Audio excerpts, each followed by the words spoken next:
बिल्डरांचे partner कोण आहेत? या बिल्डरांचे 2 पार्टनर आहेत, एक काही पुढारी आहेत आणि काही प्रशासकीय अधिकारी आहेत। या पिंपरी चिंचवड महानगरपालिकेतले 30 ते 40% अधिकारी आता बिल्डर झालेले आहेत। म्हणजे हे जे पुढारी येतं, हे जे अधिकारी येतं, हे बिल्डरचे घरगडी झालेले आहेत। बिल्डरचे घरगडी बदलण्याचं जे काम केलेलं आहे ते पैसे खाऊन कामं झालेली आहेत। शेंडे नावाचा अधिकारी आहे, तो हे आरक्षण टाकत होता, बदलत होता आणि जसं जसं आरक्षण टाकलं जाईल तसं ज्याच्यावर आरक्षण टाकलं जाईल त्याला कॉन्टॅक्ट करून त्याच्याकडून पैसे उकळण्याचं काम कुलकर्णी नावाच्या बाई करत होते। आम्ही सगळ्या जिजाऊ हो रस्त्यावर उतरू, पण ह्या जे खड्डे आहेत, जे लोक आहेत यांचं तंगडं मोडल्याशिवाय राहणार नाही। पण इथं होऊन देणार नाही एवढं नक्की। आम्ही महिला काय असतो जे इलेक्शनला हे महिलांची मदत घेऊन निवडून येतात, पण ह्यांना कसं पाडता येईल हे आम्ही बघणार। आणि आज आमच्या आईच्या अस्तित्वावर यांनी घाला घातलेला आहे। आम्ही या राजकारण्यांच्या अस्तित्वावर घाला घालणार, यांना आम्ही मतदानही करणार नाहीये। की तुम्ही जो प्लॅन आखलाय त्याचा विचार करा। नागरिकांची घरं जातील, जे 50-50, 60-60 वर्ष राहतात आहेत,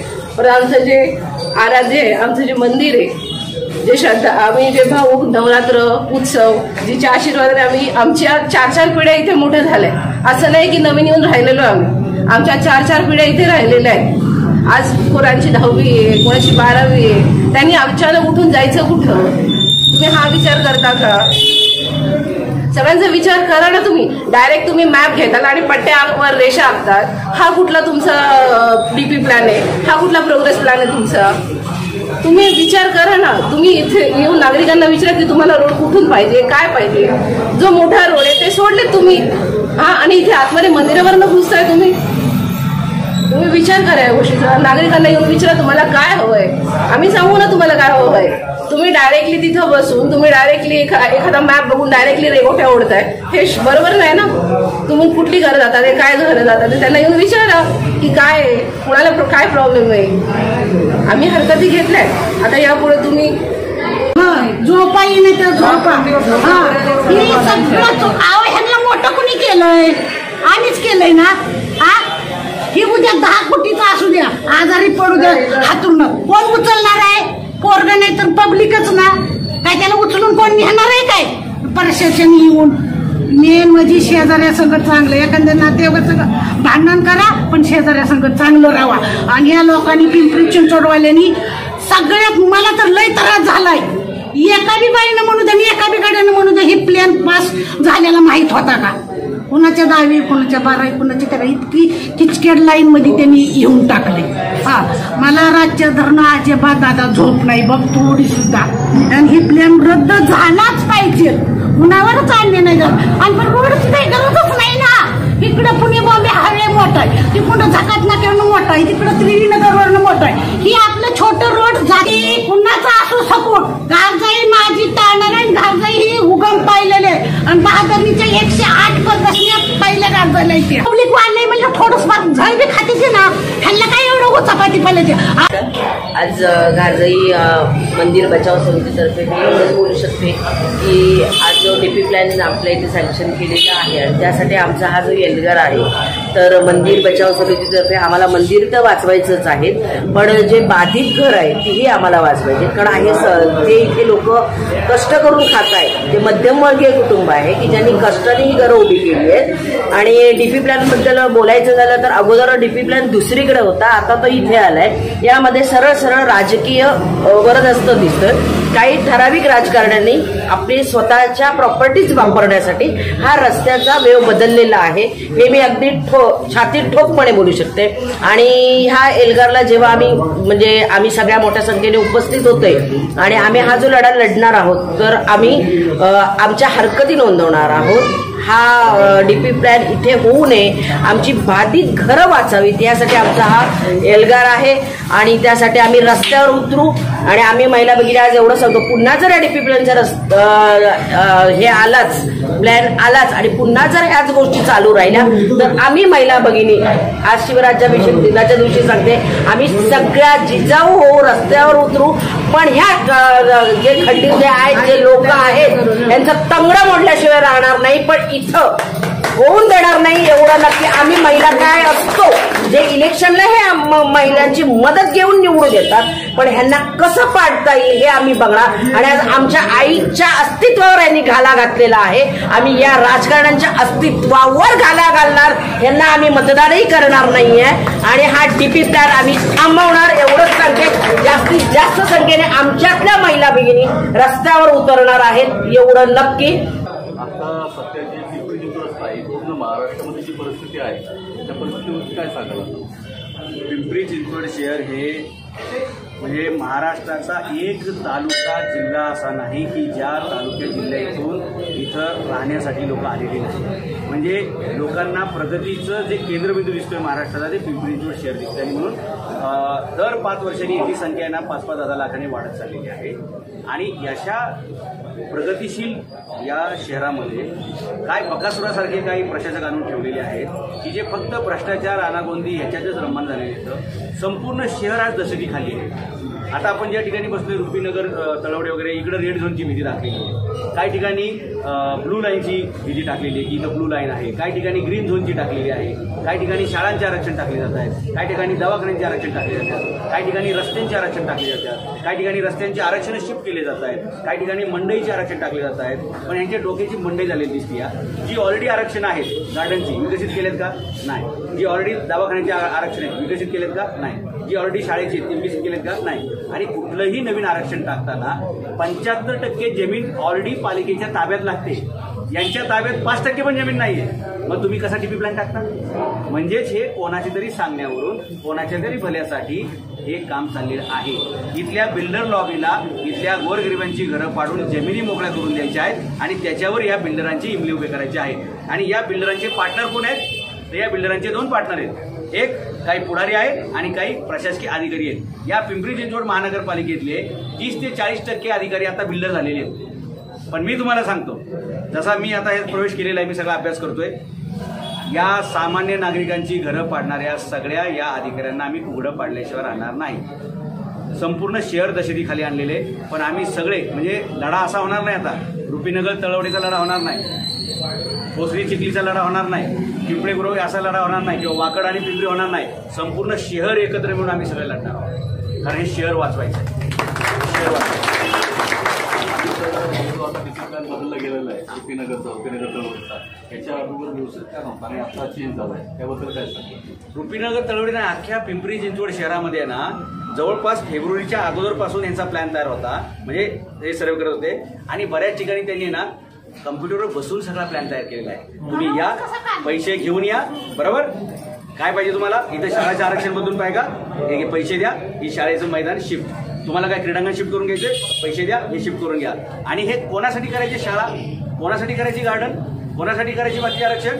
तर तिथे आपल्याला मोठा बिल्डर आणून बसवायचा आहे आणि त्याला त्याची जाहिरात करून चांगले पैसे मिळावे आणि त्याच्या आडून या अधिकाऱ्यांनी पुढाऱ्यांना पैसे मिळावे म्हणून सगळ्याच जागेचे आरक्षण बदलले जातात. ठीक आहे, आरक्षण बदल मी समजू शकतो. अख्ख्या एवढ्या शहरामध्ये 2-4 ठिकाणी 2-4 वार्डात होऊ शकतं. 128 वार्डांमध्ये होतंय. मला सांगा ना, एक चाळ सुटली आहे, एक रोड सुटलाय, एक घर सुटलंय, एक एरिया सुटलाय, सगळ्याच ठिकाणी प्रॉब्लेम कसा आहे हा ठरवून केला गेलेला आहे. म्हणजे हे शहर जे सर्वसामान्य कष्टकऱ्यांनी वसवलेले ते कष्टकऱ्याच्या हातातून काढून घेऊन बिल्डरांच्या घशात घालण्याचाच फक्त हा डीपी प्लॅन आहे. आणि हा डीपी प्लॅन नाही, हा डिझास्टर प्लॅन आहे आणि हा डिस्ट्रॉय प्लॅन आहे. या डिस्ट्रॉय प्लॅनचं रूपांतर आम्ही सर्व नागरिक मिळून डिलीट प्लॅनमध्ये करणार आहोत. डिलीट, कम्प्लीट डिलीट, स्क्रॅप करायला हवा. जसं डीपी कॅन्सल झाला की नाही, डीपी प्लॅन कॅन्सल झाला तसा हा प्लॅन सुद्धा स्क्रॅप करावाच लागेल. यासाठी सर्व नागरिक लढणार. मागील 5 वर्षापासूनच हा जो प्लॅन हे प्रत्येक 2 निघले जातात, त्याच्या अगोदर निघले नाही. याचं कारण काय? कुठल्या काही राजकीय याच्यामध्ये आहे, राजकीय षडयंत्रामधून कॅपिटल मध्ये याच्यामध्ये घुसवली गेलेली आहे, असं काही मला काय वाटतं? कसं आहे, निवडणुकीला जे फंडिंग लागतं, राजकारणात जे निवडणुकीत पैसे वाटप केलं जातं, दारू मटण चिकन ताटली बाटली वाटली हे सगळे जो खर्च लागतो ना, ते बिल्डर लोकांकडून हे पैसे घेतले जातात आणि त्याच्यानंतर त्या बिल्डर लोकांना 5-10 नफा दिला जातो. पिंपरी चिंचवड शहरामध्ये जर पवना नेतृत्व उदाहरण घेतलं, तो जो नकाशा ब्लू लाईनचा दाखवला जातो तो राज्य शासनाचा वेगळा आहे आणि महापालिकेचा वेगळा आहे. या पिंपरी महापालिकेला एक प्रशांत पाटील नावाचा अधिकारी, त्याच्यावर फौजदारी कारवाई करा असं पाटबंधारे खात्याचा आदेश आहे, तो अजून अंमलात आला नाही. तो प्रशांत पाटील रिटायर होऊन मरायची वेळ आली पण त्याच्यावर गुन्हा दाखल झालेला नाही. आणि जो वेबसाईटवर नकाशा दाखवत आहेत ना ब्लू लाईनचा आणि बाकीचा, त्या नकाशावर कोणाची सहीच नाही आहे. ना अधिकाऱ्याची सही कुठल्या ना शिक्का आहे, म्हणजे तो अधिकृत नाही. म्हणजे जो दाखवतात ना लोकांना लुलाईचा तो खोटा नकाशा आहे, ओरिजिनल नकाशा वेगळा आहे. तसंच बाकीच्या नकाशांमध्ये सुद्धा छेडछाड मोठ्या प्रमाणात केली जाते आणि ओरिजिनल नकाशा लोकांना कळून दिला जात नाहीये. आणि ह्या दांडीचा फायदा घेऊन बिल्डरांना कसा जास्त फायदा करून देता येईल अशा प्रकारे हे कार्यक्रम चाललाय. म्हणजे संपूर्ण यंत्रणा राबवायची ती फक्त बिल्डरसाठी. म्हणजे हे जे पुढारी येतं, हे जे अधिकारी येतं, हे बिल्डरचे घरगडी झालेले आहेत. बिल्डरचे घरगडी म्हणतो ना आपण, म्हणजे सालानी रोजानी आहेत ना, तसे हे सालानी रोजानी येतं झाले म्हणजे सगळे असं म्हणा. सर, आयुक्तांना काय मेसेज देणार आणि प्रशासनाला काय मेसेज देणार आपण? हे जो हा प्रकार घडतोय हा लोकांना भेटीत धरलं जात आहे. काही कष्टाची याची पुंजी सगळी ती घराला अर्पण करतात, लावतात. हातावरचं पोट असलेले लोक आहेत, यांना जो त्रास होतोय रोडवरती आणलं जातं, त्यांना काय मेसेज देणार आपण? एक तर हा आयुक्त आहे की नाही, हा आयुक्त नाही. आयुक्त कोण असतो? जो लोकांचा ऐकतो. हा कोणाचंच ऐकत नाही. हा आंधळा पण आहे, हा बहिरा पण आहे आणि हा मुका पण आहे. म्हणजे हा फक्त पुढाऱ्यांच्या तालावरती नसतो. हा येतानीच आलाय पैसे देऊन आणि सरळ सरळ धोरण काय चाललंय, वाटा आणि लुटा. म्हणजे वर वाटा द्या आणि खाली लोकांना लुटा. अशा प्रकारे गेले 3 वर्ष चालले. आशिया खंडातली एक वेळची श्रीमंत महापालिका आज कर्जबाजारी झालेली आहे. जवळपास 10,000 कोटीचं कर्ज ह्या महापालिकेवरती चढत चाललेले आहे. त्यामुळे अशा निष्ठुर लोकांकडून आम्ही काही दगडाकडून काही अपेक्षा आमची नाही. जिवंत माणूस असताना तो आयुक्त जर जिवंत असताना तर अशा प्रकारचे बुलडोजर चालवायचे त्यांनी काम केलं नसतं. शेवटी घर सगळ्यांचंच आहे ना, घरटं सगळ्यांचंच असते. पण तो एवढा निष्ठुर कशामुळे आहे?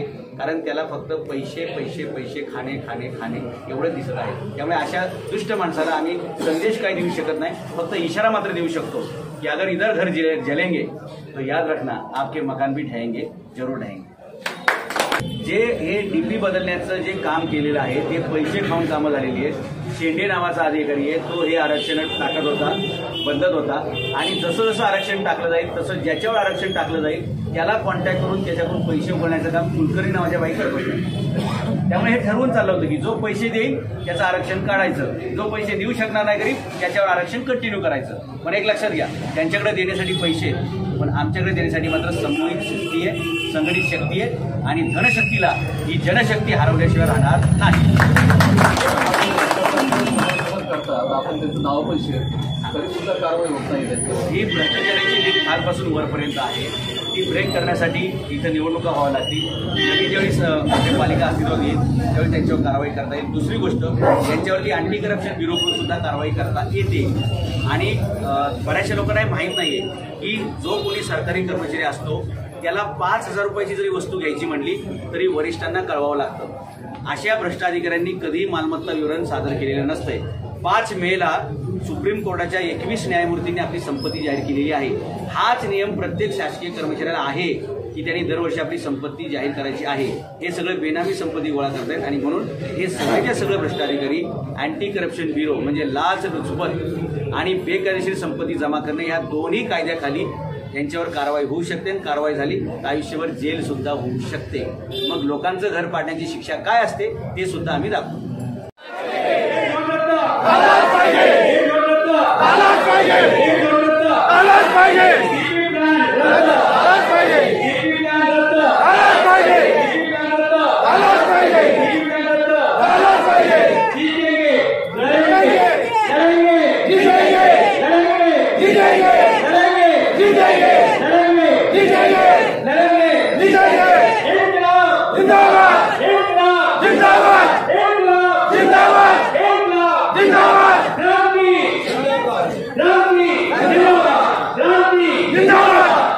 छत्रपती शिवाजी महाराज की जय! जय भवानी! जय!